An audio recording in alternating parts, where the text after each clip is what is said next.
Assalamualaikum warahmatullahi wabarakatuh. Adik-adik, kali ini saya akan berikan sedikit tips ya untuk menghadapi OSN tahun 2024. Khusus untuk geografi dulu ya, karena saya membidangi geografi.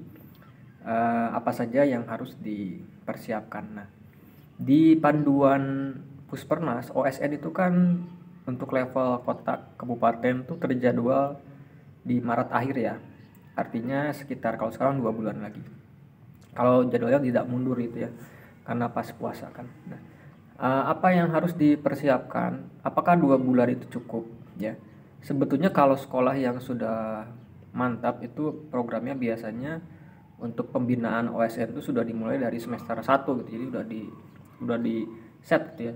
Siswa mana yang masuk kelompok geografi, kebumian, matematika, dia berkumpul di sana. Kemudian nanti entah itu kurikulum atau kesiswaan itu kan membuat program dia supaya dari awal semester tuh dia berjalan. Ya, jadi materinya ditabung gitu ya. Nanti diseleksi dari sana.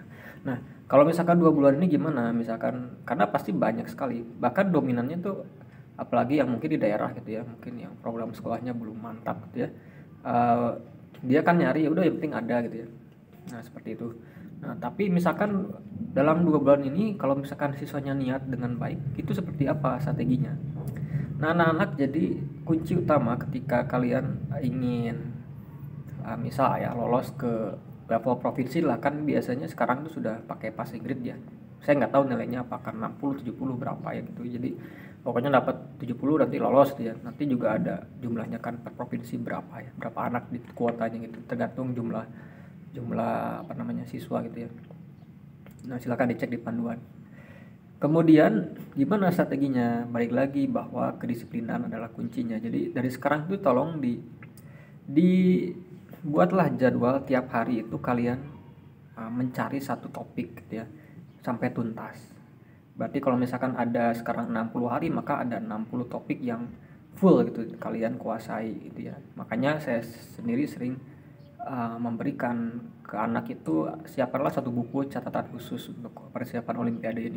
Jadi misalkan satu hari ini kalian download soal geografi, kemudian nomor satu dapatlah misalkan soal mengenai dinamika awan ya. Nah, maka kalian mencari itu misalkan kan ada jenis-jenis awan menurut bentuknya, menurut ketinggian ya, kemudian karakteristiknya, ada awan-awan unik gitu ya dan lain-lain. Jadi jangan terpaku di satu satu sisi aja gitu ya. Itu kan dalam gitu ya. Contoh lagi nomor 2, kalian mendapatkan ketika membahas soal itu kan dikasih soal kemudian jawabannya apa gitu kan dicari ya. Nah, ketika mencari dapatlah misalkan satu topik mengenai geografi apa ya, ekonomi misalkan ada teori-teori ekonomi ya, maka kalian cari teori-teori ekonomi yang banyak karena kita tidak bisa memprediksi soal itu mirip. Ya jangan beranggapan bahwa kita akan mendapatkan soal yang sama gitu ya, itu namanya jalan pintas. Jadi anak-anak sering nanya gitu, apa nanti soalnya sama nggak dengan tahun lalu? Itu jalan pintas, itu tidak mendidik. Jadi kita itu harus menguasai sebanyak mungkin ya. Maka betullah kalau misalkan di penelitian bahwa kita itu masyarakat Indonesia sering jalan pintas, dia mencari jalan pintas jadi untuk mendapatkan sesuatu. Nah, ini kita dikurangi gitulah. Jadi kuasai topik sebanyak mungkin wawasan. Jadi ketika datang soal apapun, oh ini pernah saya baca nih. Kalau pernah saya baca maka potensial untuk menjawab itu bisa ya dengan berpikir berdasarkan konsep-konsep yang kalian setelah kuasai gitu. Jadi jangan jangan mengharap soal dari sekarang ya. Jadi kan kayaknya ya gitu, kita itu sering mengharap bocoran ya, enggak lah, jangan lah. Kita harus niatnya memang belajar mencari ilmu ya. Toh otak kita kan berapa tera gigabyte gitu kan, nggak masalah mungkin kalian masuki ilmu apapun itu tidak ada masalah, maka lebih canggih malah gitu. Jadi kuasai satu hari satu minimal ya. Nah, misalkan ada waktu senggang 15 menit, 30 menit, 1 jam, itu kan tergantung jam biologis kalian yang tahu sendiri, beda gitu. Tiap anak beda. Jadi itu kedisiplinan ya, sehingga dalam 60 hari itu saya dapat 60 topik dengan berbagai macam subtopik ya di dalamnya. Jadi itu pemetaan materi ya. Itu kan skill dari anak olimpiade gitu ya. Bukan jadi gurunya itu hanya 10% dia kontribusinya, 90% adalah siswanya.